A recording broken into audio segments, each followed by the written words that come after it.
ఈ ఉదయకాలం morning conference Zoom లో చేరి వచ్చిన ప్రియులు, పెద్దలు, సేవకులు, పరిచారకులు అందరికీ ప్రేమ వందనాలు. ప్రభు మహాకృపను బట్టి 4652 రోజులకు మనము వచ్చాము. ఈరోజు శుక్రవారం. ప్రతి శుక్రవారం మనము ధారావాహికగా వింటున్నటువంటి వాక్య ధ్యానం బట్టి దేవుని స్తుతిస్తూ ఉన్నాం. మరి ఈ కార్యక్రమాన్ని ప్రార్థనతో ప్రారంభించుకుందాం. మన మధ్య దేవుని సేవకులు బ్రదర్ తిమోతి ఉన్నారు. వారు ప్రార్థన చేస్తారు. ప్రారంభ ప్రార్థన. Brother Timothy brother. అన్నా వందనాలన్నా. వందనాలు బ్రదర్. ప్రార్థన చేసి ప్రారంభించుకుందాం. పరిశుద్ధుడా, ప్రేమ కలిగిన తండ్రి, దయాళుడువైన గొప్ప దేవ, మీ ఘనమైన, శ్రేష్టమైన, శక్తి కలిగిన పరిశుద్ధమైన నామమును బట్టి మా ప్రభువును రక్షకుడనైన యేసుక్రీస్తు వారి పేరిట వందనములు, స్తోత్రములు చెల్లిస్తూ ఉన్నాం. గొప్ప తండ్రి, మమ్మల్ని ఎంతగానో ప్రేమించి మీ ప్రేమను మా మీద ఉంచి రాత్రికాలం అంతయు నా తండ్రి మంచి విశ్రాంతిని మీరు మాకు ప్రసాదించి, అయా తండ్రి ఆయన మిమ్మల్ని స్తుతించడానికి, మీ నామమును పూజించడానికి, అయా మీ సన్నిధిలో జీవించడానికి, అయా తండ్రి నాయన మీరు మాకు ఇచ్చిన ఈ గొప్ప భాగ్యమును బట్టి మీకు కృతజ్ఞతలు తండ్రి, కృతజ్ఞతలు నాయన. మీ సన్నిధి భాగ్యాన్ని మాకు ఇవ్వడానికి నా తండ్రి, మీ సన్నిధిలో ఉన్న శ్రేష్టమైన సంగతులను మాకు తెలియచేయడానికి నా తండ్రి మీరు నాయన మీ దాసుని సిద్ధపరిచినందుకే స్తుతిస్తున్నాం. గొప్ప తండ్రి మీ స్తోత్రములు నాయన తెలుగులో తర్జుమా చేయడానికి అయా తండ్రి మీ దాసును కూడా నాయన మీరు సిద్ధం చేసినారు నాయన, అందుని బట్టి స్తుతిస్తున్నాం. గొప్ప తండ్రి నీ స్తోత్రాలు. ఈ పరిచర్యను దీవించండి నాయన. పాటల ద్వారా మీరే మహిమ పొందండి అయా తండ్రి. ప్రార్థనలోను పాటల్లోనూ పరిచర్య జరిగించడానికి అధ్యక్షతను నాయన మీ దాసులు మా ప్రియులు రవి మనోహరను కూడా మా నాయన మీరు సిద్ధపరిచినందుకే స్తోత్రములు చెల్లిస్తూ అయా ఈ పరిచర్య అంతయు చక్కగా మహిమకరంగా మాకు నాయన క్షేమాభివృద్ధికరంగా మీరే జరిగించి సహాయం చేయమని తండ్రి, ఎలాంటి అభ్యంతరాలు ఆటంకాలు జరగకుండా అద్భుతమైన మీ కార్యములు మా పట్ల జరిగించమని మా ప్రభు అయిన యేసుక్రీస్తు వారి శ్రేష్టమైన నామములోనే ప్రార్థన చేసి పరిచర్యను ప్రారంభిస్తూ ఉన్నాను తండ్రి. ఆమేన్. వందనాలు బ్రదర్. వందనాలు.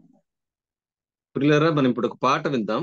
పాట పాడడానికి సిద్ధపరచబడిన బ్రదర్ శీలం ప్రవీణ్ కుమార్ గారు బద్వేల్ నుంచి వారు పాట పాడతారు. ఒక పల్లవి 2 చరణాలు పాడి వినిపిస్తారు. బ్రదర్ వందనాలు బ్రదర్. అన్నా వందనాలనా. వందనాలు. చేరువచ్చిన పరిశుద్ధులందరికీ ప్రభువైన యేసుక్రీస్తు నామములో వందనాలు తెలియజేస్తున్నాం.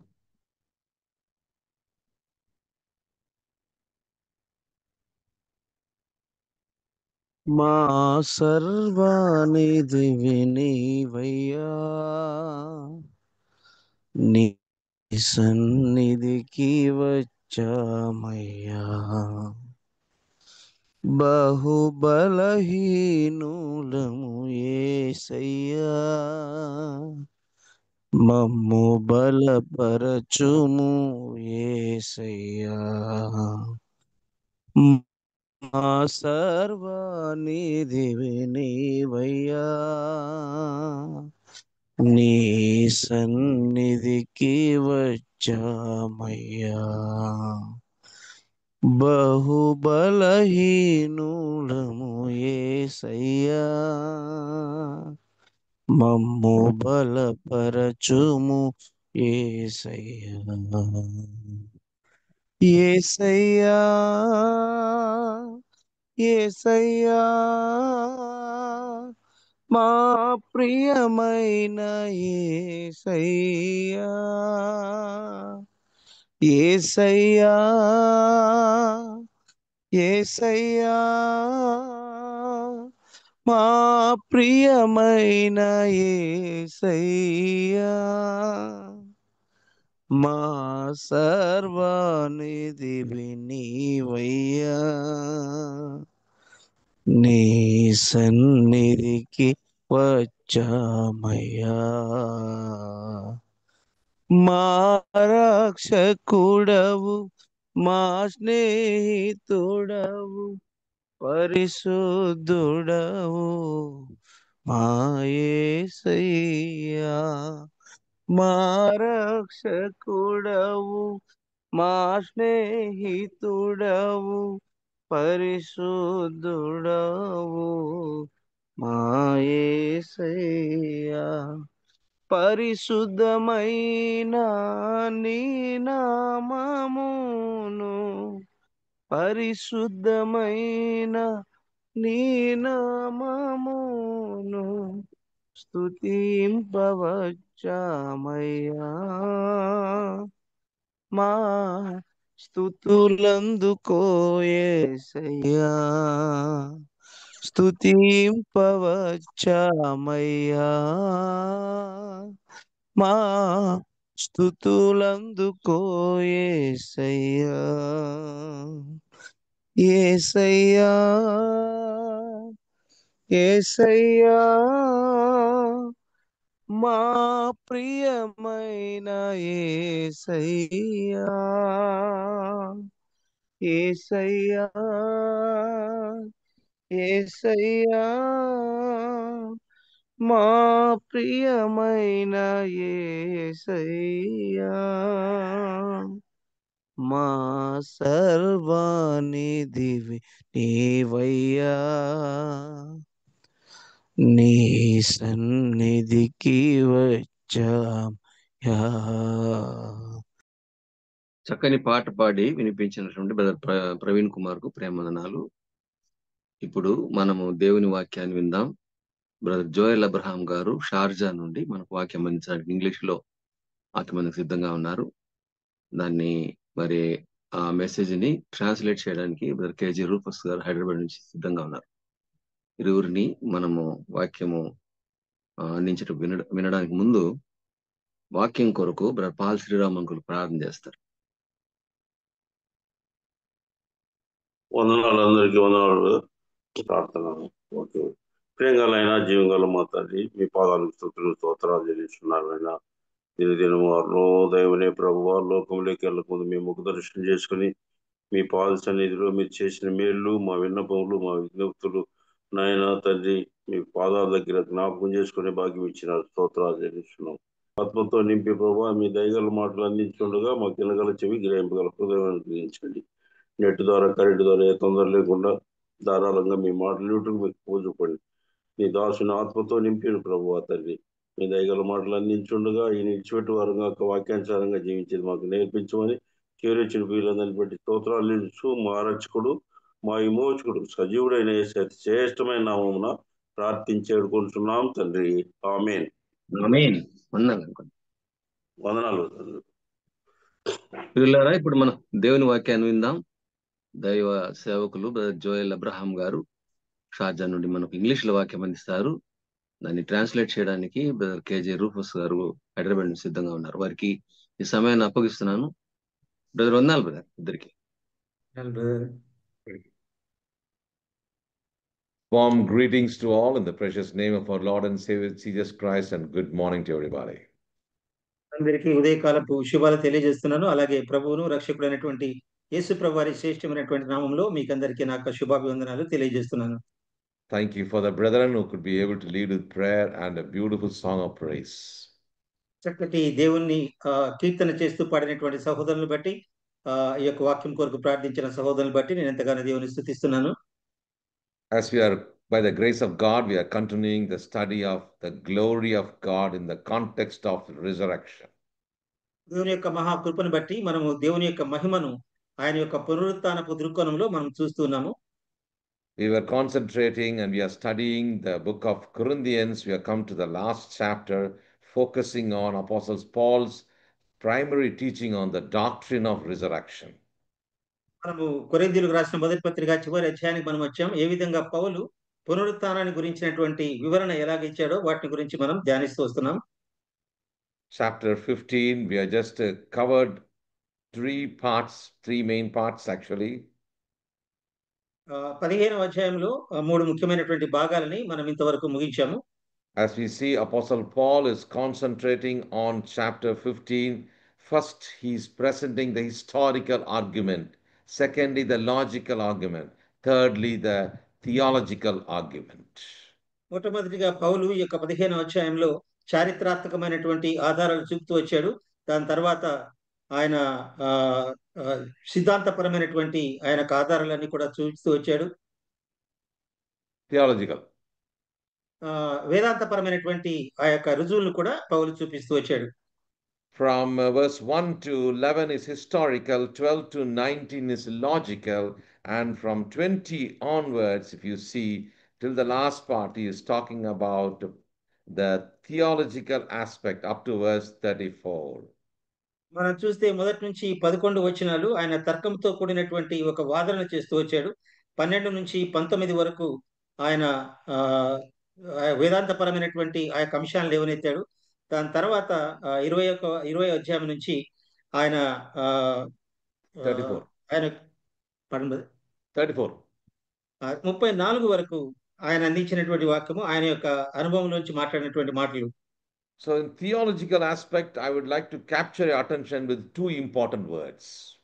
ఈ యొక్క వేదాంతపరమైన అంశాల గురించి రెండు ముఖ్యమైనటువంటి భాగాలను ధ్యానించాలని ఆశపడుతున్నాను. Many times this has been a very, very dry area of study, but let me tell you, this is one of the primary significant aspect of study in the Bible in the context of resurrection. క్రీస్తు యొక్క పునరుత్థానం అనేటువంటి ఆ యొక్క సందర్భంలో మనం చూసినప్పుడు ఆయన రాసినటువంటి మాటలు మనకెంతో ప్రత్యేకంగా కనబడుతున్నాయి. Last week we looked into the word called death. మనము గతించినటువంటి వారంలో డెత్ అనేటువంటి ఆ యొక్క 5 పదాల గురించి మనం ధ్యానించాము. Now we're going to look into the word called resurrect. ఈ దినం మనము రిజరెక్ట్ అనేటువంటి ఆ యొక్క పదాలను గురించిన వివరణను ధ్యానించబోతున్నాం. I'm presenting it in a simple way. Even the youngsters, those who want to study and those who want to teach others, it will be useful for you so that you can just note down the points for you. Last time we looked into death, D-E-A-T-H, how this acronym helps us to study the principle of death. మనం గత వారంలో death డిఈఏటిహెచ్ అనేటువంటి వాటి యొక్క వివరణను మనము ధ్యానిస్తూ వచ్చాము. ఈ రోజున మనం ధ్యానించబోయేటువంటి ఈ యొక్క రిజరెక్ట్ అనేటువంటి ఆ పదాన్ని ఎవరైతే యవనస్తులుగా ఉంటున్నారో ఎవరైతే ధ్యానించాలనుకుంటున్నారో వాళ్ళు చక్కగా దాన్ని రాసుకొని ఇతరికి పంచుకోగలుగుతారు. Death means D refers to death in defeat in Adam. అనే మొదటి పదంలో డి అనగా ఆదాములో వచ్చినటువంటి ఆ యొక్క మరణాన్ని గురించి మనం ధ్యానించాం. Secondly, we looked into E refers to the entrance of Christ, the first fruits. తర్వాత రెండవదిగా మనం చూసినప్పుడు ఈ అనే పదంలో ఏ విధంగా యేసు ప్రభువారు ప్రథమ ఫలముగా ప్రవేశించారో వాటిని గురించి ధ్యానించాం. Then there is the arrangement of God's beautiful order. తర్వాత దేవుని యొక్క ఆ యొక్క క్రమం ఏ విధంగా పెట్టాడో ఆ క్రమాన్ని గురించి మనం తెలుసుకున్నాం.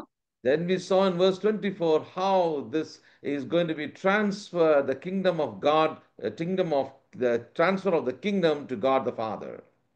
తర్వాత టి అనే పదంలో మనం ఏ విధంగా యేసు ప్రభువారు దేవునికి తన రాజ్యాన్ని బదిలీ చేస్తాడో వాటిని గురించి మనం చదివాం. And then the last alphabet of death is H, referring to death is destroyed. What we see in verse 26, the last enemy to be destroyed is death. కాబట్టి చివరి పదంగా మనం చూసినప్పుడు హెచ్ మనకు దేవుడు అనుగ్రహించినటువంటి ఆ యొక్క చివరి యొక్క నాశనము మరణం అనేటువంటి పదాన్ని మనం చూసాం. దాని ద్వారా మనకు వచ్చేటువంటి నిరీక్షణ గురించి కూడా మనం చదివాం. From 27th verse onwards we're going to study today. ఈ రోజున మనము 27వ వచనం నుంచి మనం చదవబోతున్నాం. Today morning, I was very much reminded about a beautiful hymn in the English hymn book. ఈ యొక్క ఉదయకాల సమయాన్ని నేను ఇంగ్లీష్ యొక్క హిమ్ బుక్ నుంచి ఒక మంచి కీర్తనను నేను జ్ఞాపకం చేసుకున్నాను. Because he lives, I can face tomorrow. ఆయన జీవించుచున్నాడు గనుక నేను రేపటి దినాన్ని తప్పకుండా ఎదుర్కోగలను. Because he lives, all fear is gone. ఆయన జీవిస్తున్నాడు కనుక నాలో నుంచి భయాలన్నీ కూడా తొలగిపోయాయి. Because I know he holds the future, life is worth living just because he lives. కేవలం ఆయన జీవిస్తున్నాడు గనుక ఆయన సమస్తాన్ని ఆయన చేతుల్లో ఉంది గనుక ఎప్పుడు కూడా నా జీవితాన్ని చాలా చక్కగా నేను నడిపించుకోగలుగుతాను. Every Bible study should bring us into transformation of our life. మన యొక్క జీవితాల్లో మనం చదివేటువంటి ఏ వాక్య ధ్యానమైనా సరే రూపాంతర అనుభవానికి నడిపించేదిగా ఉంది. I remember I told you about an Olympian in Mexico City. I'm just reminding that illustration, which is very important for us even in today's study. మనకి ఒక కేస్ స్టడీగా కూడా ఉపయోగపడుతుంది. ఒక ఒలింపియన్ గురించినటువంటి ఆ యొక్క ఉదాహరణను మీ ముందుకు తేవాలని నేను ఆశపడుతున్నాను. Because I'm going to give you about William Burton. His short life was a sweet life, talking in the context of God's only begotten Son, his death, burial, and resurrection. ఏ విధంగా అయితే విలియన్ బోస్ అనేటువంటి ఆ వ్యక్తి తాను జీవించినటువంటి చాలా కొద్ది కాలమైనా సరే యేసు ప్రభు యొక్క పునరుత్థానాన్ని అర్థం చేసుకొని ఏ విధంగా విజయవంతమైనటువంటి క్రైస్తవ జీవితాన్ని జీవించాడో ఆ యొక్క విషయాన్ని మీకు జ్ఞాపకం చేయాలనుకుంటున్నాను. You know, throughout the week, I was thinking about what will I write in my tombstone. నేను ఈ వారం అంతా కూడా ధ్యానిస్తున్నటువంటి విషయం ఏంటంటే నా యొక్క సమాధి పైన నేను ఏమి రాయాలని అనుకుంటున్నాను. After studying this, I have come to propose a few things which could be written on the tombstone of a believer. కాబట్టి ఒక విశ్వాసి యొక్క ఆ యొక్క సమాధి పైన ఏమి రాయాలో అన్నటువంటి అంశాలపైన నేను కొన్ని సూచనలు చేయాలని నేను ఆశపడుతున్నాను. In Christ the first fruit, I shall live again. ఆయన ప్రథమ ఫలంగా లేచాడు కనుక నేను కూడా తిరిగి లేస్తాను, పునరుత్థానం అవుతాను. It also can be sown in weakness, raised in power. నేను దీన దశలో నుంచి దీన శరీరంలో ఉన్నాను కానీ ఆయన మహిమగల శరీరముగా నన్ను చేయబోతున్నాడు. Even if you can write it like this, death is swallowed up in victory. మరణము మింగబడి విజయము నాకు చేకూర్చబడింది అని కూడా రాయగలను. Thanks be to God who gives the victory through our Lord Jesus Christ. మన ప్రభువైన యేసుక్రీస్తు ద్వారా మనకు అనుగ్రహించుచున్నటువంటి దేవునికి స్తోత్రం అని కూడా రాయగలం. And then fascinating verse in the whole chapter is, therefore be steadfast, immovable, always abounding in the work of the Lord, for your labor is not in vain. Verse 28. చిట్ట చివరిసారిగా మనం రాయగలిగినటువంటి ఒక మాట, మీ ప్రయాసము ప్రభువునందు వ్యర్థము కాదని ఎరిగి స్థిరులను కదలని వారును ప్రభు యొక్క కార్యాభివృద్ధి ఎప్పుడును ఆసక్తులైండుడి. You cannot live without Christ, or you cannot live for Christ without resurrection. పునరుత్థానమైనటువంటి అనుభవం లేకుండా మనము క్రీస్తు కొరకు జీవించలేము. So today we're going to concentrate on a very fascinating aspect of, from verse 26 onwards, about the resurrection. The word resurrect brings the focus of the message today.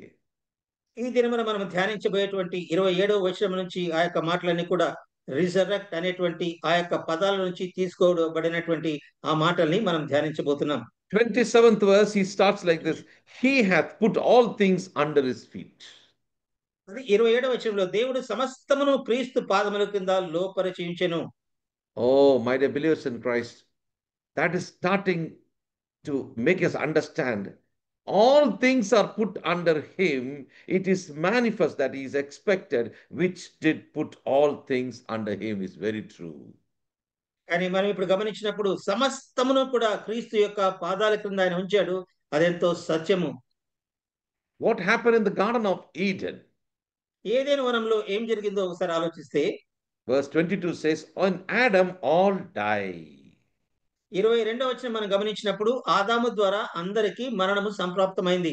21 says, by man came death. It's only because of man and because of sin, death has come into existence. కాబట్టి 21వ వచనం మనం గమనించినప్పుడు ఒక్క మనిషిని పాపము ద్వారా మరణం వచ్చింది. ఆ యొక్క మరణం ద్వారా మరణం మనకందరికీ కూడా సంప్రాప్తమైంది. So notice carefully, by man came also resurrection of the dead. అదే విధంగా ఒక్క మనిషిని ద్వారానే మరణం పైన పునరుత్థానం కూడా వచ్చింది. Oh, this is a fascinating message. నిజంగా ఇది ఎంతో అద్భుతకరమైనటువంటి వర్తమానం ప్రియులారా. You cannot see this message in any of the religious beliefs. ఏ విధమైనటువంటి మత సంబంధమైనటువంటి పుస్తకాలలో ఎక్కడ కూడా ఇలాంటి చక్కటి మాటలు మీరు ఎక్కడ కూడా కనుగొనలేరు.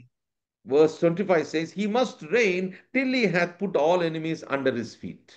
25వ వచనం చెబుతుంది, ఎందుకనగా తన శత్రువులందరినీ తన పాదముల కింద ఉంచు వరకు ఆయన రాజ్య పరిపాలన చేయుచుండవలెను. So 27th verse talks about R, which reminds us about the reign of Christ, how it is by putting everything under his feet. 27వ వచనం మనకు ఏమని బోధిస్తుందంటే ఆయన సమస్తము ఆయన పాదముల క్రింద ఉంచిన తర్వాత ఆయన చేయబోయేటువంటి రాజ్య పరిపాలన గురించి మాట్లాడుతుంది. And you know very well that we are talking about mainly death there. అక్కడ మనం జాగ్రత్తగా మనం చూస్తే మరణము అనేటువంటి పదము ప్రత్యేకంగా రాయబడినట్టుగా మనం చూస్తున్నాం. As we are focusing on the word resurrect, let's not forget about there are many things which is mentioned here. At least 7 I've identified in the context of thinking about the very principle of death, now the principle of resurrection. మరణాన్ని గురించి అక్కడ రాయబడినటువంటి మాటలు అటుంచితే reject అనేటువంటి పదాల గురించి ఆలోచిస్తున్నప్పుడు నాకు దాదాపుగా 7 అంశాలు నా యొక్క జ్ఞప్తిలోనికి వచ్చాయి. వాటిని పంచుకోవాలని నేను ఆశపడుతున్నాను. When you see the seriousness of the subject, we start thinking that what would have happened for Apostle Paul to write it like this. మనం ఒక్కసారి గమనిస్తే అపోస్తలుడైన పౌలు దీన్ని రాయడానికి అనేటువంటి కారణాలు ఏంటో అని మనకు అనిపిస్తూ ఉంటుంది. You know, the context here is Apostle Paul allows Christ and he shows it is only Christ's resurrection is the foundation of the truth of the gospel. అని చెప్పేటువంటి మాట అపోస్తలుడైన పౌలు క్రీస్తు యొక్క పునరుత్థానము మాత్రమే మన యొక్క సువార్తకు చాలా ఆధారంగా ఉంది అనేటువంటి మాటను ఆయన నొక్కి ఒక్కానిస్తున్నట్టుగా మనం గమనిస్తాం. Now notice, let's turn our attention to one more passage for a better foundation. మరి యొక్క మంచి పునాది కొరకై మన యొక్క వచనాన్ని మనం చదువుకుందాం. Come to the book of Colossians, please. కొలస్సీలకు రాసినటువంటి పత్రిక. Let's come with verse 15 and then go on to verse 15 to 17. Chapter 1. మొదటి అధ్యాయము 15వ వచనం నుంచి చదువుకుందాం. ఆయన అదృశ్య దేవుని స్వరూపి అయి సర్వ సృష్టికి ఆది సంభూతుడై ఉన్నాడు. ఏలయనగా ఆకాశమందున్నవి భూమి యందున్నవి దృశ్యమైనవి గాని అదృశ్యమైనవి గాని అవి సింహాసనములైనను ప్రభుత్వములైనను ప్రధానులైనను అధికారములైనను సర్వమును ఆయన యందు సృజింపబడెను. సర్వమును ఆయన ద్వారాను ఆయనను బట్టి సృజింపబడెను. All things were created by him and for him, not for us. అక్కడ జాగ్రత్తగా చూస్తే ఆయన ద్వారా సృజింపబడింది, ఆయనను బట్టి సృజింపబడింది. Verse 17, he is before all things and by him all things consist. 17వ వచనం, ఆయన అన్నిటికంటే ముందుగా ఉన్నవాడు, ఆయనే సమస్తమునకు ఆధారభూతుడు. And 18th verse now.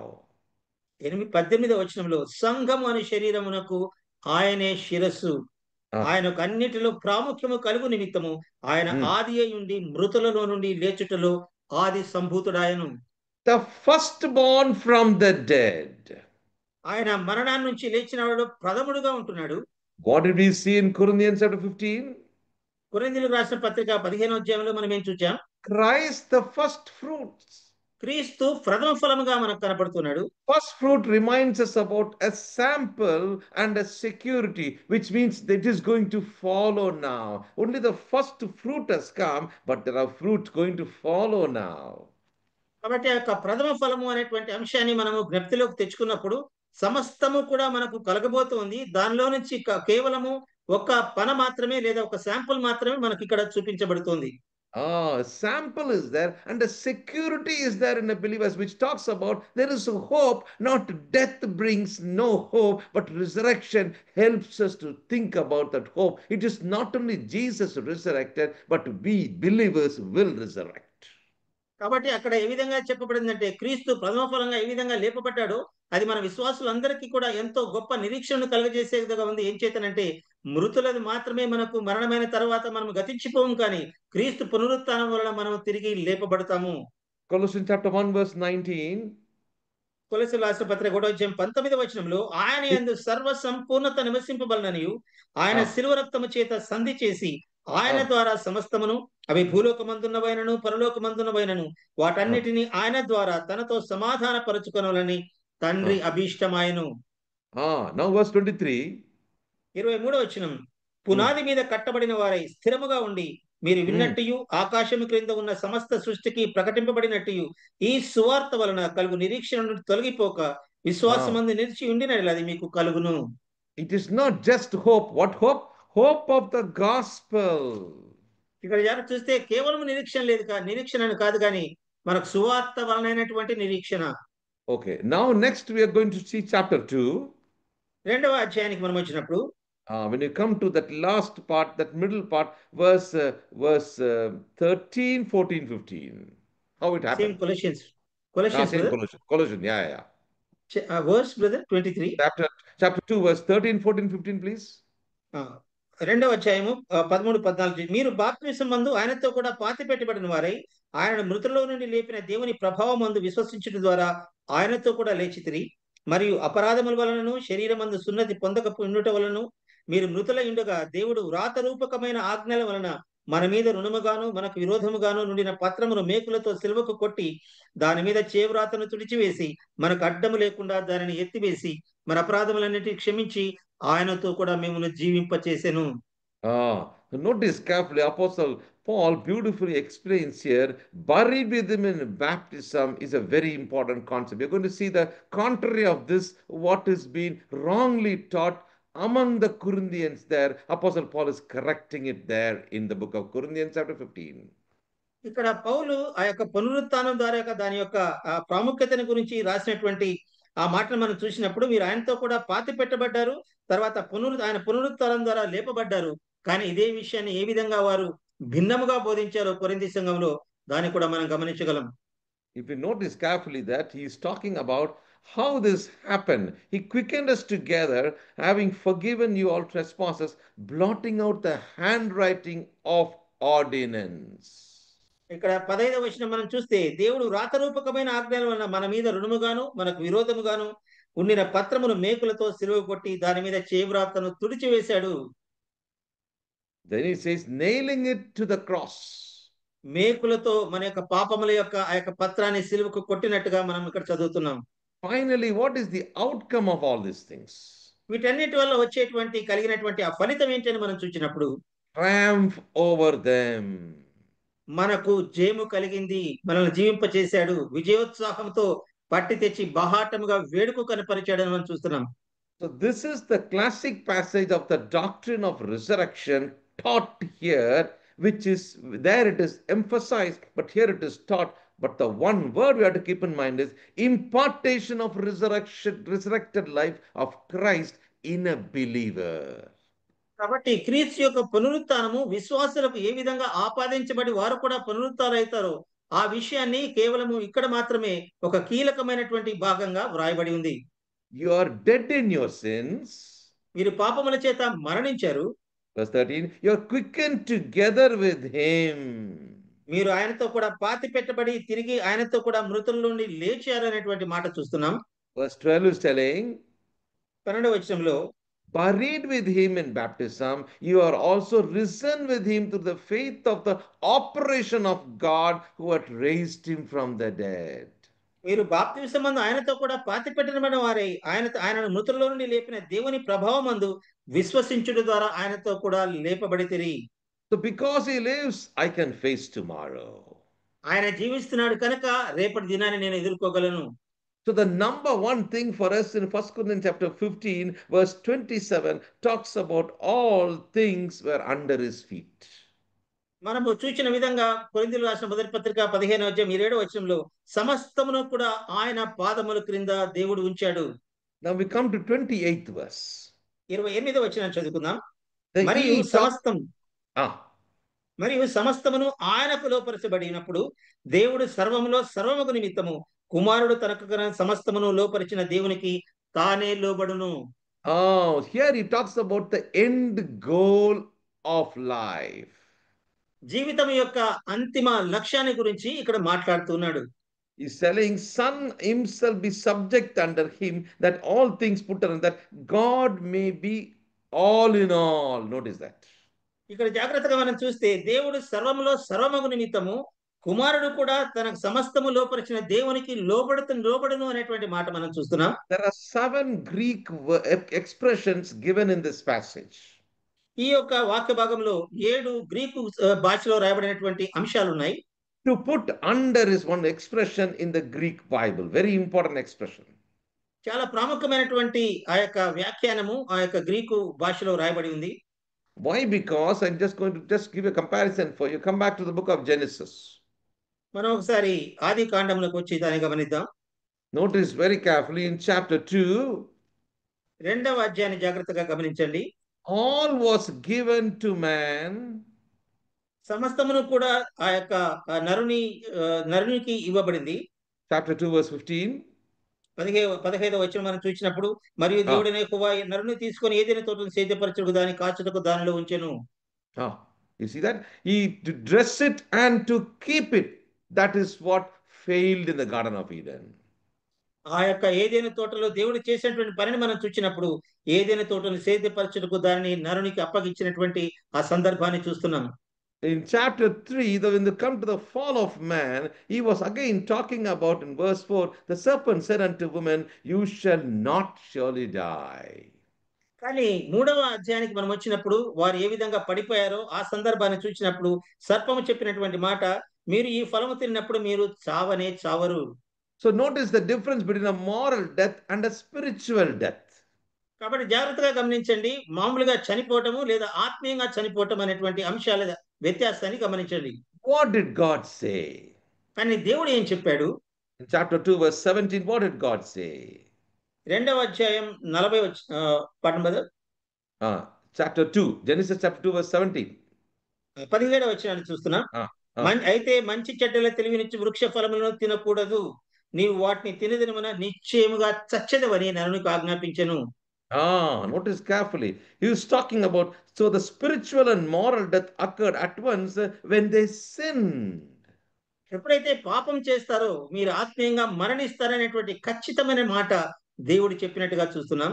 Notice carefully, John chapter 17 verse 3 is explained here. యోహాను సువార్త 17వ అధ్యాయంలో చక్కగా వివరించబడింది. 17 verse 3, look at it. What is that line talking about? 3వ వచనాన్ని, అద్వితీయ సత్యదేవుడైన నిన్నును నీవు పంపిన యేసుక్రీస్తును ఎరుగుటయే నిత్య జీవము. Eternal life is more than endless existence. Keep it in mind. కాబట్టి మనము జాగ్రత్తగా జ్ఞాపకంలో ఉంచుకుందాము, నిత్య జీవం అనేది అది నిరంతరము మనకు ఊహించని విధంగా ఉండేటువంటిది. It is more than that. దానికంటే అది ఇంకా ఎక్కువ ప్రియులారా. It is not just endless existence. It is not that only. కేవలం మన యొక్క ఉనికిని కోల్పోవడం మాత్రమే కాదు, కానీ నిత్యత్వంలో మనం ఉండేటువంటి ఆ యొక్క సందర్భం. It is a special quality of life that we as believers receive when we partake of the essential life of God through Christ Jesus. మనం ఎప్పుడైతే యేసు క్రీస్తు ద్వారా దేవుని యొక్క ఆ యొక్క విశ్వాసతలోనికి మనం వస్తామో, దేవుడు మనకు అనుగ్రహించేటువంటి ఆ యొక్క నిత్య జీవాన్ని గురించి ఇక్కడ మనం చదువుతున్నాం. It involves a present living union and fellowship with Christ, and there is no eternal life apart from Him. ఆయన లేకుండా, క్రీస్తు లేకుండా మనకు ఆ యొక్క నిత్య జీవం లేదు. ఈ లోకంలో మనం జీవించము కూడా లేము. So this is the reality. కాబట్టి ఇది వాస్తవం. Next, there is also a future hope. కానీ అదే విధంగా మనకు రాబోయే కాలంలో గొప్ప నిరీక్షణ కూడా ఉంది. Because eternal life is associated with the coming of Christ for His faithful. కాబట్టి నిత్య జీవం అనేది ఆయన కొరకు నమ్మకంగా ఉన్న వారి కోసమే ఆయన రాబోయేటువంటి రాకడను కూడా సూచిస్తుంది. We were reminded about this in chapter 14 of John's Gospel, chapter 14 verse 3. I go and prepare a place for you. I will come again and receive you unto myself. Where I am, there you may be also. అదే మాటని మనము యోహాను సువార్త 14:3 మనం చూసినప్పుడు, నేను వెళ్ళి మీకు స్థలము సిద్ధపరిచిన ఎడల నేనుండు స్థలములో మీరును ఉండులాగున మరలా వచ్చి నా యొద్ద నుండుటకు మిమ్మును తీసుకొని పోదును. So because he died and he rose again and he lives, I can live tomorrow. ఆయన ఏ విధంగా మరణించి తిరిగి లేచి జీవిస్తున్నాడో, ఆయన జీవిస్తున్నాడు కనుక రేపటి దినాన్ని నేను ఎప్పుడైనా కూడా ఎదుర్కోగలను. So the first thing is about reign of Christ is empowering our resurrected life and a meaningful life for a believer. కాబట్టి ఒక విశ్వాస జీవితంలో పునరుత్థానం యొక్క అనుభవము మనం దేవుని యొక్క రాజ్య పరిపాలనలో ఎల్లప్పుడూ కూడా జీవిస్తామనేటువంటి ఆ యొక్క నిశ్చయితను మనకు కలుగజేస్తా ఉంది. So here in the Garden of Eden, two things were on and off repeated by God. With the simple understanding, maybe they did not get what was the real meaning of life God was talking about, because Satan has manipulated in the Garden of Eden. ఎందుచేతనంటే ఆది కాండంలో మనం చూసినప్పుడు దేవుడు చాలా ప్రత్యేకంగా చాలా స్పష్టంగా వారికి చెప్పాడు, ఏ విధమైనటువంటి ఫలాలు మీరు తినకూడదు అనేటువంటిది. కానీ మానవుడు అంత సామాన్యంగా చెప్పినప్పటికీ దాన్ని అర్థం చేసుకోలేనటువంటి పరిస్థితిలో ఉన్నటువంటి మనం ఆ యొక్క సందర్భాన్ని మనం చదివాం. Because moral death consists in the death of God's life in them and their nature becoming sinful. ఎప్పుడైతే ఆ యొక్క ఆత్మ సంబంధమైనటువంటి మరణం, ఆ యొక్క పాపం చేస్తాడో అప్పుడు మరణించేటువంటి ఆ యొక్క అనుభవంలోనికి వెళ్తాడనేటువంటి మాట మనం అక్కడ చూస్తున్నాం. Spiritual death emphasizing that their former relationship of God was destroyed. ఏం చేతనంటే ఎప్పుడైతే వారు ఆత్మీయంగా చనిపోతారో వారు అంతకు మునుపు దేవునితో కలిగి ఉన్నటువంటి సంబంధాన్ని కోల్పోయేవారుగా ఉంటారు. So therefore, the scripture teaches that all sinned when Adam sinned also. కాబట్టి ఈ యొక్క మనకి దేవుని యొక్క వాక్యం ఏం చెప్తుందంటే ఆ యొక్క ఆదాము చేసినటువంటి పాపం వల్ల మనకందరికీ కూడా మరణము సంప్రాప్తమైంది. So that his guilt was imputed to the whole mankind. ఏదైతే ఆదాము చేశాడో ఆ యొక్క పాపము, ఆ యొక్క మరణము ప్రతి ఒక్క మనిషికి కూడా అది ఆపాదించబడింది. But now we saw in the book of Colossians, because we are raised in Christ, we have the impartation of the resurrected life for a believer. కానీ ఒక విశ్వాసికి మనం చదువుకున్నటువంటి కొలస్సీలకు రాసిన పత్రికలో ఎప్పుడైతే ఆయనతో కూడా మనం పాతి పెట్టబడ్డామో ఆయన పునరుత్థానంలో మనం ఎప్పుడు కూడా ఆయనతో కూడా ఉంటామనేటువంటి ఆ యొక్క నిశ్చయితను మనం చూస్తున్నాం. So the second thing we see in 1 Corinthians chapter 15, we see in the 28th verse, God may be all in all. That is our end goal. కాబట్టి అంతిమ లక్ష్యాన్ని మనం చూసినప్పుడు మనం చదివినటువంటి కొరింథీయులకు రాసిన మొదటి పత్రిక 15-28 వచనంలో దేవుడే సర్వములో సర్వముగా ఉంటాడు అనేటువంటి మాటను మనం చూస్తున్నాం. When you come to the 29th verse of 1 Corinthians 15, అదే మనము 29వ వచనానికి వచ్చినప్పుడు third thing we see is about baptized on behalf of the dead. మృతుల కొరకైనటువంటి బాప్తిస్మాన్ని గురించినటువంటి ఆ మాటను మనం అక్కడ గమనించగలం. There has been a wrong teaching which was going on that they can be baptized, that is the baptism because of the dead. ఇట్లు కాని ఎడల మృతుల కొరకై బాప్తిస్మం పొందువారు ఏమి చేతురు? మృతులు ఏమాత్రమును లేపబడని ఎడల మృతుల కొరకు వారు బాప్తిస్మము పొందనేలా. I'm not going into it will take a long time for me to tell you why Apostle Paul used this, because there's a historical event behind this. దీని గురించి మరి లోతుగా నేను పోవాలని అనుకోవడం లేదు, ఎందుకంటే దీనికి సంబంధించినటువంటి చారిత్రాత్మకమైనటువంటి ఆధారాలు చాలా ఉన్నాయి. What you have to keep in mind is they had a kind of teaching and a wrong belief within themselves. మనం ఎందుకంటే వారి యొక్క హృదయాలలో ఒక తప్పుడు బోధన వారు కలిగి ఉన్నారు, అంచేత వారు ఆ యొక్క పునరుత్థానాన్ని కూడా విశ్వసించేటువంటి పరిస్థితుల్లో వారు లేరు. They were thinking about that Christians were baptized and they can be united with the departed Christians. వారు ఏ విధంగా ఆలోచిస్తున్నారంటే ఎవరైతే బాప్తిసం పొందారో వారు నిద్రించినటువంటి విశ్వాసంతో పాటు వారు కూడా వెళ్ళిపోతారనేటువంటి ఆ యొక్క భ్రమలో వారు జీవిస్తున్నట్టుగా చూస్తున్నాం. So the departed friends and family members can be into their lives. వారి యొక్క జీవితంతో పాటు మరణించినటువంటి వారి స్నేహితులు, బంధువులతో పాటు వీరు కూడా మరణించేటువంటి వారు కూడా వారితో పాటు వెళ్ళిపోతారనేటువంటి ఆలోచన వారు కలిగి ఉన్నారు. Notice the word, what shall they do which are baptized for the dead? If the dead rise not at all, why are they then baptized for the dead? ఇంచేతనే పౌలు మాట్లాడుతున్నమాట, మృతులు ఏమాత్రము లేపబడకపోతే మీరు మృతుల కొరకు వారి బాప్తిసము పొందనేలా అనేటువంటి మాట ఆ పౌలు వాడాడు. So baptism is not going to save anybody. కాబట్టి బాప్తిసం అనేది మనల్ని ఎవరిని రక్షింపనేరదు.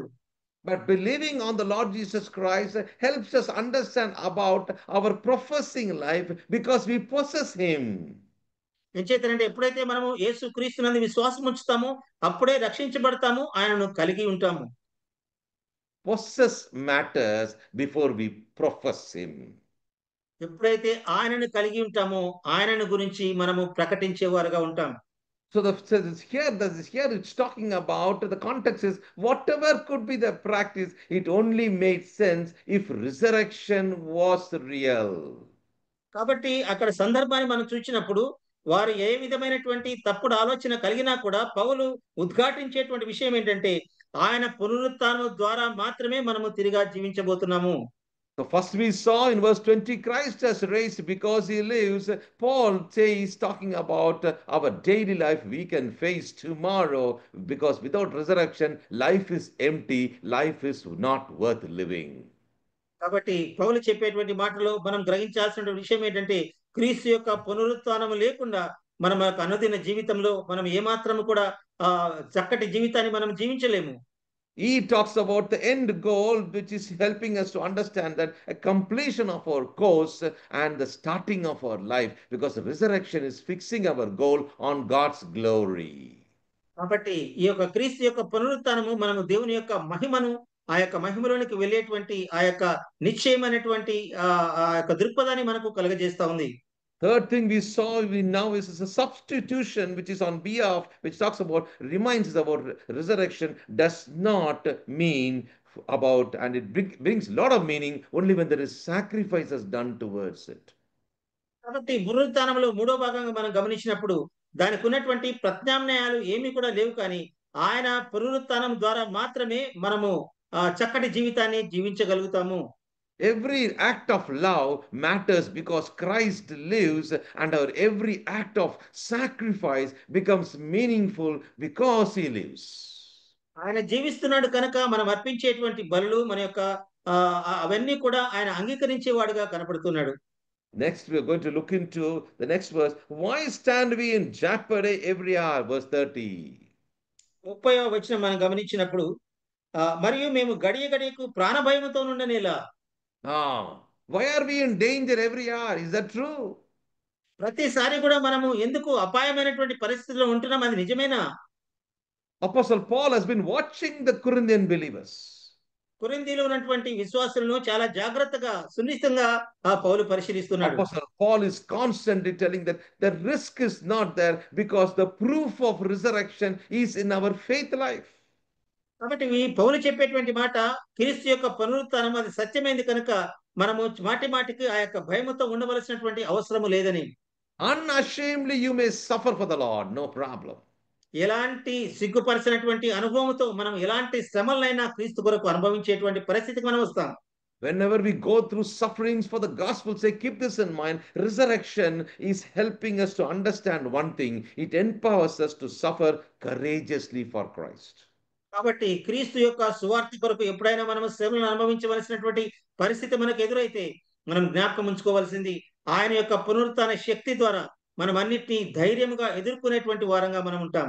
Notice very carefully, Apostle Paul is not just introducing some concept of a theory which we see the scientists are doing. He is talking about theology when he is beautifully bringing, you see that practice is always into the theology. కాబట్టి ఇక్కడ పౌలు కేవలము ఒక శాస్త్రజ్ఞులు చెప్పినటువంటి ఒక theory గురించి, ఒక పద్ధతి గురించి ఆయన మాట్లాడడం లేదు, కానీ ఆయన అనుభవపూర్వకముగా వాస్తవమైనటువంటి సత్యాలని, పునరుత్థానానికి సంబంధించినటువంటి విషయాల్ని ఆయన విశదంగా ఆయన వివరిస్తున్నట్టుగా మనం చూస్తున్నాం. Paul is telling you can face danger. How? మీరు ఖచ్చితంగా అపాయాలను ఎదుర్కోగలరు. ఏ విధంగా ఎదుర్కోగలరు? Verse 31.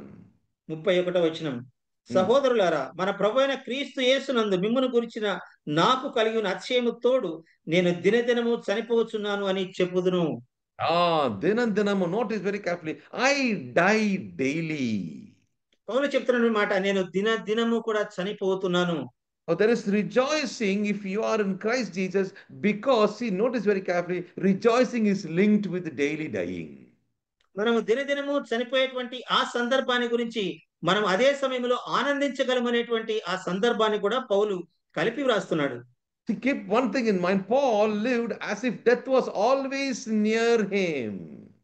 చాలా జాగ్రత్తగా గమనిస్తే పౌలుకు ఆ యొక్క మరణం అనేది చాలా సమీపంగా ఉందనేటువంటి ఆ యొక్క స్పృహ కలిగి జీవిస్తున్నాడు. Another meaning is also that his dying referred to the daily sacrifice of his life. Self was dying in him and Christ was dwelling in him, more and more abiding in him.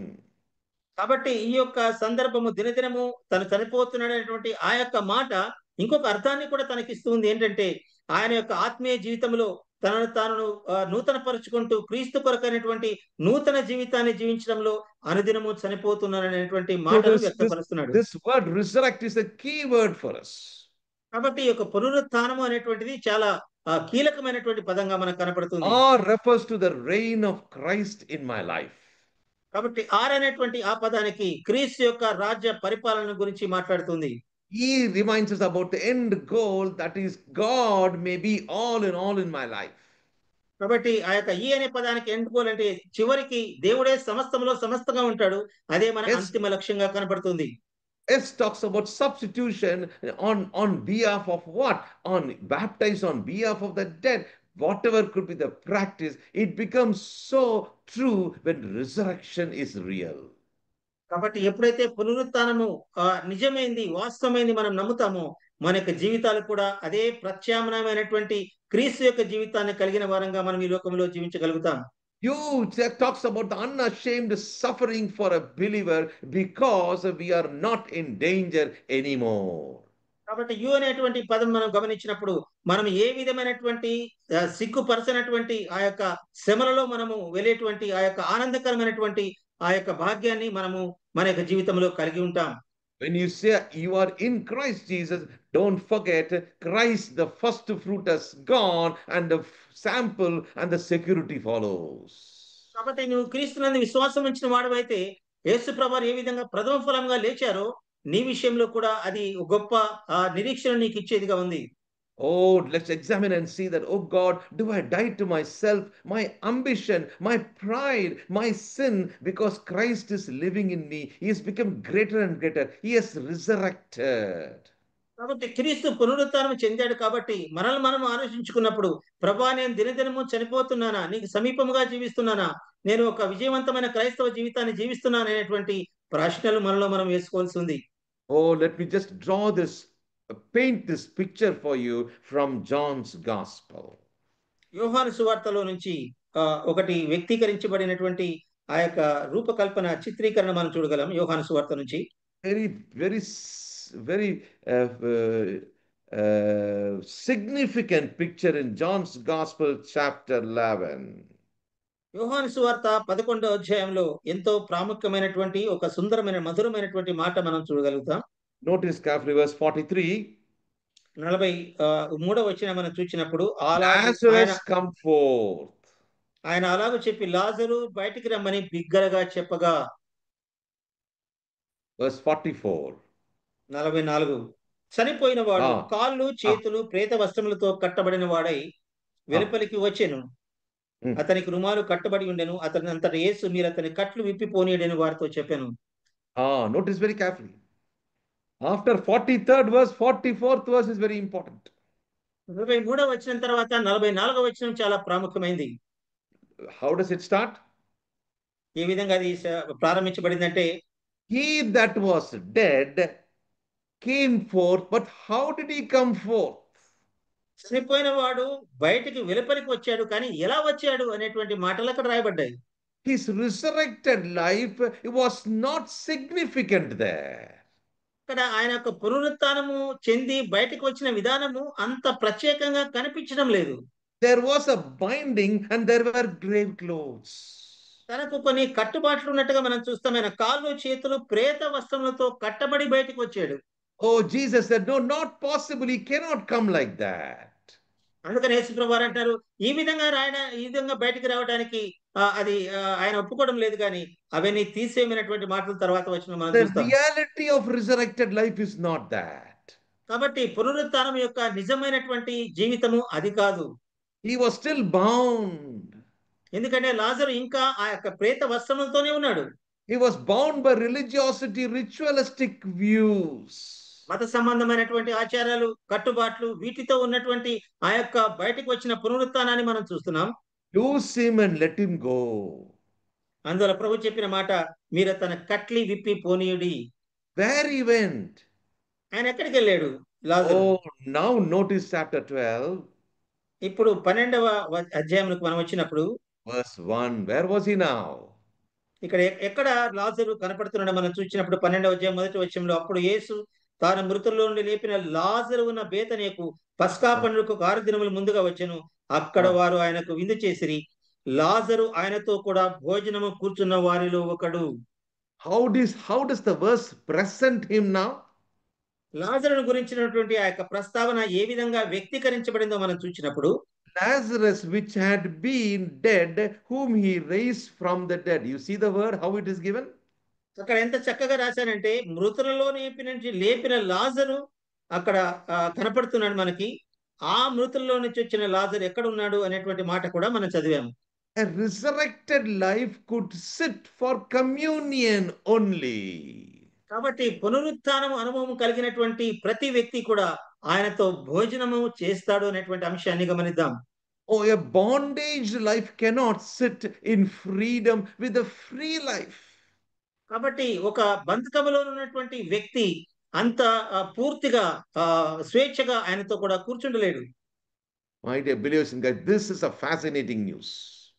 నా ప్రియ విశ్వాసులారా, ఇదెంతో చాలా చక్కటి మధురమైనటువంటి మనకి వార్తగా కనిపిస్తోంది.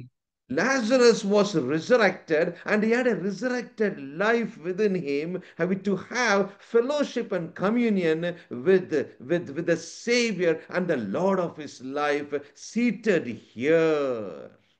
కాబట్టి పునరుత్థానంలో లేపబడినటువంటి ఆ లాజరు ఇప్పుడు మనం చూసినప్పుడు ఆయన తన రక్షకుడైన యేసుప్రభు ఆయన ప్రభుత్వం కింద ఆయనతో పాటు కూర్చున్నటువంటి ఆ యొక్క మాటల్ని మనం గమనించాం. Let me give you a contrast for you in 2 Samuel chapter 9. దీనికి పూర్తిగా భిన్నమైనటువంటి ఒక అంశాన్ని మీకు చూపించాలనుకుంటున్నాము. సమూయేలు 2వ గ్రంథం verse 1. సమూయేలు 2వ గ్రంథం 2 Samuel chapter 9 verse 1. 2వ సమూయేలు గ్రంథం 9వ అధ్యాయం 9వ వచనం. No, chapter 9 verse 1. Saul Chapter 9 verse 1. 9th verse, brother. 9 and 9. 9 verse 1. మొట్టమొదటిది, యోనాతానుని బట్టి నేను ఉపకారం చూపుటకు సౌలు కుటుంబములో ఎవడైనా కలడా అని దావీదు అడిగెను. సౌలు కుటుంబమునకు సేవకుడకు సీబా అని ఒకడుండగా వారు అతని దావీదు వద్దకు పంపిరి. రాజు సీబావు నీవే కదా అని అడుగగా అతడు నీ దాసుడైన నేనే అని సీబా అనను. Verse 3. 3వ వచనం, రాజు he was lame on his feet. అక్కడ చూస్తే యోనాతానుకు కుంటి కాళ్ళు గల ఒక కుమారుడు ఉన్నాడు అనేటువంటి విషయాన్ని మనం చదువుతున్నాం. Verse 11. 11వ వచనం మనం చూసినప్పుడు he was sitting at the table of the king. ఆ యొక్క రాజు బల్ల యొద్దనే భోజనము చేయుచుండెను అనేటువంటి మాట 11వ అధ్యాయంలో మనం చదవగలం. Mephibosheth was sitting at the king's table. మెఫీబోషెతు రాజు యొక్క బల్ల యొద్ద భోజనం చేస్తున్న ఆ యొక్క సన్నివేశాన్ని చూస్తున్నాం. But he was sitting at the table with a lame feet. తన యొక్క ఆ యొక్క కుంటి కాళ్ళతోనే దావీదు మహారాజు యొక్క ఆయన సన్నిధిలో ఆయన భోజనం చేస్తున్నటువంటి సన్నివేశం. That is the picture of mercy. ఆ యొక్క సన్నివేశాన్ని మనం చూసినప్పుడు, ఆ యొక్క చిత్రాన్ని మనం చూసినప్పుడు కనికరముతో కూడినటువంటి ఆ యొక్క చిత్రాన్ని మనం చూడగలం. But John chapter 12, sitting at the King of Kings table is different. కానీ 12వ అధ్యాయం యోహాను సువార్తలో మనం గమనించింది, రాజులకు రాజు అయినటువంటి ఆ యేసు ప్రక్కన లాజరు కూర్చున్నటువంటి ఆ యొక్క చిత్రం. You cannot sit with the bound hands and the grave clothes. కాబట్టి ఆ యొక్క ప్రేత వస్త్రములతో కట్టబడినటువంటి ఆ యొక్క కట్టుబాట్లతో నీవు యేసు ప్రక్కన కూర్చుండనేరవు. Because he lives, I can face tomorrow. He is out of bondage. కాబట్టి ఆయన జీవిస్తున్నాడు కనుక రేపు దినాన్ని నేను తప్పకుండా ఎదుర్కోగలనేటువంటి మాట మనము ఎలాంటి ప్రేత వస్త్రములు కట్టుబాట్లు లేనప్పుడు మాత్రమే అది నిజమవుతుంది. That is why chapter 12 verse 1 is telling Lazarus was seated. It's not given like that. It's saying Lazarus, which had been dead, whom he raised from the dead, is now sitting with all freedom of bondage in the presence of the Holy God with the Lord of his life. కాబట్టి అక్కడ రాయబడిన మాట మనం చూసినప్పుడు కేవలము లాజరు వచ్చి యేసు ప్రభు దగ్గర కూర్చున్నాడనే మాట రాయబడలేదు, కానీ ఆయన మరణించి మృతుల్లో నుంచి లేపబడినటువంటి లాజరు, పునరుత్థానం చెందినటువంటి లాజరు, ఎలాంటి ప్రేత వస్త్రములు లేకుండా కట్టుబాట్లు లేకుండా మహారాజు యొక్క పక్కన కూర్చున్నటువంటి ఆ యొక్క సన్నివేశాన్ని మనం ఇక్కడ చదువుతున్నాం. I am just expounding the verse. That's all I'm doing. I'm just bringing out the truth. Notice verse 2. But Lazarus. You see the verse? Lazarus. You see the verse? అయితే లాజరు ఆయన కూడా భోజనం కూర్చున్న వారిలో ఒకడు. ఒకడు. Notice that. But Lazarus was one of them that sat at the table. Looking at this, the Lord's table is different from the king's table. You can sit there even with a lame feet. Here it is not possible. జాగ్రత్తగా చూడండి. అక్కడైతే మెఫీబోషెతు కుంటి కాళ్ళు కలిగి ఒక రాజునొద్ద భోజనానికి కూర్చున్నటువంటి ఆ యొక్క చిత్రం ఇక్కడ మనం చూస్తే ఏ విధమైనటువంటి కట్టుబాట్లు లేకుండా పునరుత్థానం చెంది యేసు ప్రభు యొక్క రాజులకు రాజు అయినటువంటి యేసు యొక్క ప్రక్కన కూర్చున్నటువంటి లాజరు యొక్క చిత్రం. That is why Apostle Paul, when he brings out the truth of the Corinthians, you should die daily. అందుచేత కొరింథీలో ఉన్నటువంటి విశ్వాసులకు మాటి మాటికి పౌలు చెప్తున్నటువంటి మాట, మనము దినము కూడా మరణించవలసిన వారము. The resurrected life is not just a book study, a topical study, an interesting study. It is a life changed, transformed life. కాబట్టి పునరుత్థానం అనేది కేవలం ఏదో మన పుస్తకాల్లో చదివేటువంటి జ్ఞానం నుంచి వచ్చింది కాదు. అది కాదు, కానీ మన యొక్క సంపూర్ణముగా రూపాంతరం చెందబడినటువంటి అనుభవం కలిగిన వారంగా ఆ యొక్క పునరుత్థాన అనుభవం మనకు దయచేసేదిగా ఉంది. 32nd verse talks about a ruin without resurrection. మనము 32వ వచనాన్ని మనం చూసినప్పుడు ఆయన యొక్క పునరుత్థానము లేకుంటే మనం తప్పకుండా నాశనము చేయబడతామనేటువంటి మాట మనం చూడగలం. You can see how the verse is written. 1 Corinthians 15 verse 32. ఆ యొక్క 32వ వచనం కొరింథీయులకు రాసిన మొదటి పత్రిక 15వ అధ్యాయంలో, నేను ఎఫెసులో మృగములతో పోరాడిన నాకు లాభమేమి, మృతులు లేపబడిన రేపు చనిపోదుము గనుక తిందము త్రాగుదము మోసపోకుడి, దుష్ట సాంగత్యము మంచి నడవడిని చెరుపును. They are just right. Pleasure seeking world lifestyle is not possible. కాబట్టి పునరుత్థానం చెందిన వారంగా మనం ఈ లోక ఆనందంలో కొట్టుకోక వారంగా మనము ఉండనేరము, ఉండకూడదు. This is a ruined life if you say without resurrection. You eat and live and just die. There is no hope for you. You are looking for termination. We are looking for eternity. కాబట్టి కేవలం మనము మృతి చెందుతాం కాబట్టి రేపు తింటాము, రేపు తిందాము, తాగుదాము అని చెప్పి దుష్ట సాంగత్యములో మనం జీవించినప్పుడు ఆ యొక్క కేవలము ఆ యొక్క మరణముతోనే మన యొక్క ముగింపు ఉంటుంది. కానీ పునరుత్థానము పొందినటువంటి వారంగా మనకు కలిగేటువంటి ఆ యొక్క శ్రేష్టమైనటువంటి నిరీక్షణ గురించి పౌలు రాస్తున్నాడు. Immediately the next verse Apostle Paul is writing, that is the alphabet E is talking about evil company corrupts. You see how a bad company corrupts good morals. Verse 33. 33వ వచనంలో ఎంత చక్కగా పౌలు దాన్ని వ్యక్తీకరిస్తున్నాడో చూస్తే, మోసపోకుడి, దుష్ట సాంగత్యము మంచి నడవడిని చెరుపును. So if you have an evil friend, automatically it will corrupt you. You cannot be able to, because you and I have a resurrected life. A resurrected life will help others to think about the power of your life is different from their life. కాబట్టి పునరుత్థాన అనుభవం కలిగినటువంటి మనము మన ద్వారా ఇతరులు ప్రభావితం చేయబడి వారు కూడా ఆ యొక్క పునరుత్థాన అనుభవంలోకి రాగలగాలి. కానీ మనం ఎప్పుడైతే దుష్ట సాంగత్యము, చెడు స్నేహము కలిగి ఉంటామో మనం కూడా పడిపోయేటువంటి వారంగా మనం జీవిస్తాం. You can see that he cannot sit with a stinky clothes and a stinky life anymore at the table of the Lord. కాబట్టి దేవుని యొక్క బల్ల యొద్ద ఆ మురికిపోయినటువంటి కంపు కొడుతున్నటువంటి ఆ యొక్క వస్త్రాలతో ఎప్పుడు కూడా అక్కడ కూర్చుండలేడు. And then you see 34th verse. ఇప్పుడు 34వ వచనం మనం చూసినప్పుడు, నీతి ప్రవర్తన గల a call to wake up. నీతి ప్రవర్తన గల వారై పాపం చేయకూడదు, దేవుని గురించిన జ్ఞానము కొందరికి లేదు, మీకు సిగ్గు కలుగుటగా ఇట్లా చెప్పుచున్నాను. Resurrection awakens us for a spirit-filled life. కాబట్టి ఈ యొక్క పునరుత్థానం అనేది ఆత్మతో నింపబడినటువంటి మేల్కొలుపును మనకు దయచేసేదిగా ఉంది. Awake to righteousness, is telling, and sin not. కాబట్టి ఆయన చెప్పేటువంటి మాట, మీరు పాపము చేయవద్దు, నీతి ప్రవర్తన గల వారై మేల్కొనండి. So there are some groups of people, he's talking about them. For some have not the knowledge of God.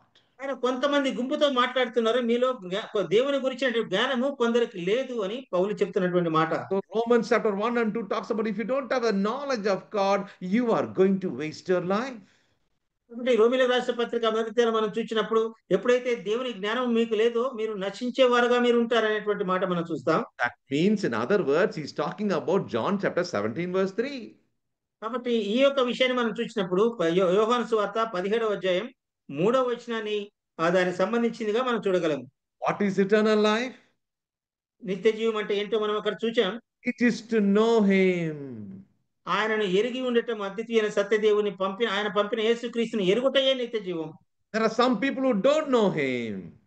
కొంతమంది ఆయనను గురించినటువంటి జ్ఞానం లేదు. They are thinking they're in the church. వారు మేము సంఘంలో ఉన్నామని అనుకుంటున్నారు. They are not dead and arisen with him. కానీ వారు క్రీస్తుతో కూడా మరణించి తిరిగి లేపబడిన వారుగా వారు లేరు. Oh, my dear believers and guys, resurrected life brings out the resurrected faith. And resurrected faith, it protects us from the worldly influence and corruption and shapes our holy life. కాబట్టి నా ప్రియ క్రీస్తు నా ప్రియ విశ్వాసులారా, మన యొక్క పునరుత్థాన అనుభవము, మనల్ని క్రీస్తుతో కూడా లేపబడినటువంటి అనుభవము మనల్ని సంపూర్ణంగా మార్చివేసి ఇతరుల్ని ప్రభావితం చేసేదిగా ఉంటుంది. అదే విధంగా మనము ఏ విధంగా జీవించాలో అలాంటి గొప్ప నిరీక్షణతో కూడిన జీవితాన్ని మనం జీవింపజేసేదిగా ఉంది. Oh, and the word resurrect comes to the last word called T. T helps us understand about giving thanks and to God for the triumphant life found in verse 57.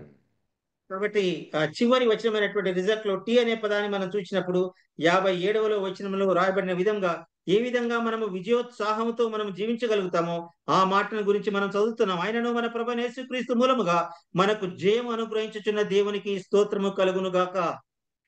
That's going to be a fascinating message for us next week. Till that time, let's wait and see how the Lord is going to help us live a resurrected life, a empowered life for us even today, from today on.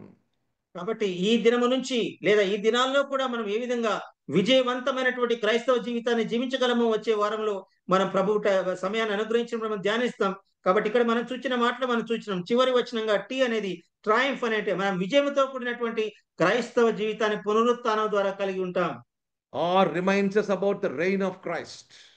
ఆరైనటువంటి పదము ఆయనతో కూడా రాజ్య పరిపాలన చేయబోతున్నటువంటి మాటను గుర్తు చేస్తా ఉంది. This alphabet E reminds us about the end goal and completion that God may be all in all. కాబట్టి ఈ అనేటువంటి ఈ అనే పదము మన యొక్క అంతిమ లక్ష్యమైనటువంటి దేవుడే సమస్తానికి సమస్తంగా ఉంటాడనేటువంటి మాటను గుర్తు చేస్తా ఉంది. S talks about the substitution, that is, baptism is not vain. Baptism in Christ is so meaningful.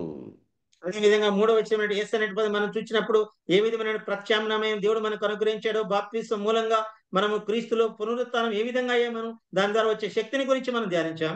Oh, you reminds us about unashamed suffering. We are not going to be in danger anymore and jeopardy anymore, but victory because of the resurrected faith. కాబట్టి ఈ అనే పదం మనం చూసినప్పుడు మనం ఎలాంటి మన శ్రమలలో కూడా ఎలాంటి సిగ్గుపరచనైనటువంటి ఆ యొక్క ధైర్యంతో కూడినటువంటి జీవితాన్ని ఏ విధంగా జీవించగలమో వాటిని గురించినటువంటి అంశాన్ని మనం చూసాం. Or reminds us about the reality of daily death in our life. As we die every day, we will not be sitting with a stinky dress, a stinky grave clothes, the religiosity and the ritualistic life, but rather a sweet, wonderful communion at the Lord's table every time we come and have fellowship with Him in Bible reading and in our meditation. కాబట్టి మనం తర్వాత వచ్చి మనం చూసినప్పుడు అనుదినము మనము మరణించేటువంటి అనుభవంలోనికి మనం వస్తాం. ఎప్పుడైతే అనుదినము మనం మరణిస్తూ ఉంటామో మనము మురికిపోయినటువంటి ఆ యొక్క లాజరు ఏ విధంగా అయితే కట్టుబాట్లతో కూడినటువంటి తర్వాత మత సంబంధమైనటువంటి ఆ కట్టుబాట్లు ఆచారాలు వాటితో కూడా మనము ప్రభుతో కూడా కూర్చుండలేము. కానీ ప్రశస్తమైనటువంటి వస్త్రములతో నిజమైన క్రైస్తవ జీవితంలో పరిశుద్ధమైనటువంటి వస్త్రాలతో మనము రాజు యొద్ద మన రాజు అయినటువంటి క్రీస్తు ప్రక్కన మనము కూర్చుండే అనుభవాన్ని సూచిస్తుంది. And the next R reminds us about the ruin. It is in ruin if it is without resurrection. They say eat and drink and let's have merry. No, that's not the life. Without resurrection, life collapses, because life should lead to not hedonism, it should lead to holiness. కాబట్టి ఆయనటువంటి తర్వాతి పదాన్ని మనం గమనించినప్పుడు పునరుత్థానం ద్వారా మనము విజయవంతమైనటువంటి క్రైస్తవ జీవితాన్ని జీవిస్తాం. ఏం చేద్దంటే రేపు మనం చనిపోతాం కాబట్టి తిందము తాగుదాం అని చెప్పి మన యొక్క దుష్ట ప్రవర్తన ద్వారా మనం చెడిపోము. కానీ క్రీస్తులో మనము ఒక విజయవంతమైన జీవితాన్ని జీవిస్తామనేటువంటి మాటను మనకి జ్ఞాపకం చేస్తా ఉంది. He reminds us about evil company will corrupt all good morals. So we should be very careful of the wrong teachings, which is leading a wrong life in the Corinthian assembly. We should be careful and guard ourselves from a resurrected belief, which shapes resurrected faith, which shapes holiness. కాబట్టి ఈ అనేటువంటి పదం మనం చూసినప్పుడు ఏ విధంగా అయితే మనము ఇతరులతో దుష్ట సాంగత్యాన్ని కలిగి ఉంటామో అది మన యొక్క మంచి నడవడిని కూడా చెరిపేదిగా ఉందో అలాంటి నాశనకరమైనటువంటి జీవితాన్ని రక్షించేది పునరుత్థాన అనుభవంగా మనకుంది. కాబట్టి అలాంటి జీవితాన్ని జీవించేటువంటి పరిశుద్ధమైనటువంటి క్రీస్తు కొరకు పరిశుద్ధంగా జీవించేటువంటి ఆ అనుభవాన్ని ఆ యొక్క పదం మనకు సూచిస్తా ఉంది. Finally, the last two things, he reminds us about a call to wake up and to live a righteous life in the knowledge of God. And lastly, a triumph and thankfulness to God. కాబట్టి చివరి రెండు పదాలు మనం గమనించినప్పుడు ఈ C అనేటువంటి ఆ resurrect లో ఉన్నటువంటి చివరి పదాలు నీతి ప్రవర్తన గల వారు మీరు మేల్కొనండి. ఏం చేతనంటే పాపం చేయొద్దండి, దేవుని గురించిన జ్ఞానం మీకు కొంచెం చాలా మందికి మీలో లేదనేటువంటి మాట చివరిగా మనం చూసినప్పుడు ఆయనతో కూడా మనం ఎల్లప్పుడూ కూడా విజయోత్సాహంతో మనల్ని దేవుడు ఊరేగిస్తాడు. అదే విధంగా దేవుడు మనకు క్రీస్తు యేసు మూలముగా దేవుడు మనకిచ్చేటువంటి విజయాన్ని గురించినటువంటి మాటగా మనం చూస్తున్నాం. Thank you, my dear brethren, for your patient listening and having this morning time. We could think about the goodness of God, the greatness of God, the glory of God in resurrection. Because He lives, I can face tomorrow. కాబట్టి క్రీస్తునందు నా ప్రియ విశ్వాసులారా, ఉదయకాల సమయాన్ని ఎంతో ఆసక్తిగా మీరు ఉన్నందుకై నేను దేవునికి ఎంతో మీకందరికీ వందనాలు తెలియజేస్తున్నాను. మనం చదివినటువంటి వాక్య మూలంగా మనం ఏ విధంగా క్రీస్తు కొరకై జీవించాలో, పరిశుద్ధంగా జీవించాలో, ఆయన కొరకై మేల్కొని జీవించాలో, నీతి ప్రవర్తన గలవని జీవించాలో, అలాగే జీవించడానికి దేవుడు తన యొక్క మహాకృపను మనకు అందరికీ అనుగ్రహించును గాక. అందరికీ వందనాలు. Thank you once again. Thank you, Brother Rufus. Thank you, Brother Barnabas. Thank you for all of you who could be able to present here this morning and hear once again God's message. If not here, tomorrow, if it's not in this world, we are all not hopeless. We are with a hope that we are going to have communion together, face to face with Him. కాబట్టి మనం ఈ లోకంలో కలిసి ఉన్న మాత్రమే కాదు, మనము రాబోయే కాలంలో కూడా ఈ పునరుత్థానం అనేటువంటి ఈ యొక్క అనుభవం కలిగిన మనము రాబోయే కాలంలో కూడా ఇక్కడ చేరి వచ్చినటువంటి ప్రతి అందరము కూడా తిరుగా మనం కలుసుకోబోతున్నాం.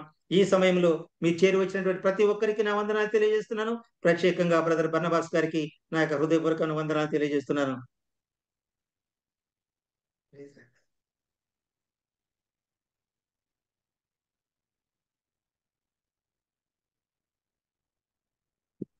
ఏమన్నా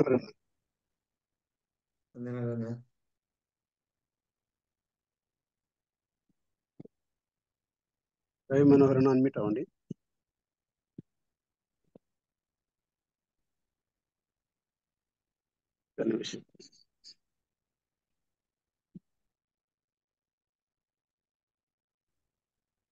ఓకే,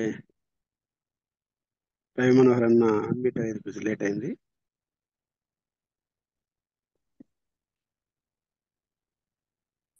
వాక్యం అని ఇచ్చిన